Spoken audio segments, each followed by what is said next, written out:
Naghayag ng pagsuporta si dating Pangulong Rodrigo Duterte kay Pangulong Ferdinand R. Marcos Jr. patungkol sa issue ng charter change. Si Jessie Atienza ng PTV Cebu sa report. Nagtipon-tipon ang mga taga-suporta ni dating Pangulong Rodrigo Roa Duterte sa South Road Properties ng Cebu City.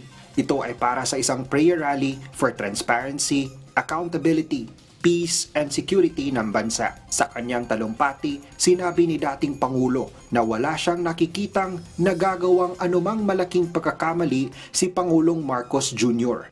Pero si Bongbong maayong tao. Wala yung problema ng Presidente. Tinuod lang, suportado na ako kay buutan o ikumpara sa ako.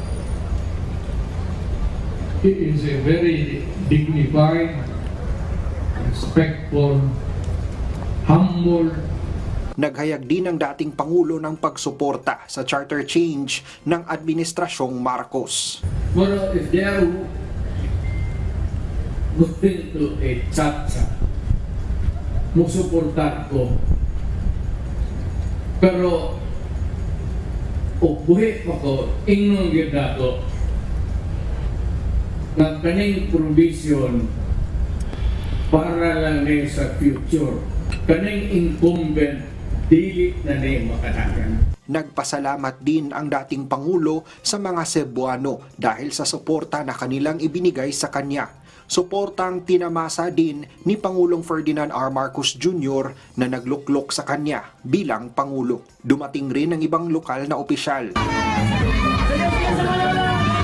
Maging ang TV host na si Willie Revillame ay namigay din ng mga papremyo sa mga dumalo. Mula sa PTV Cebu, Jessie Atienza para sa Pambansang TV sa Bagong Pilipinas.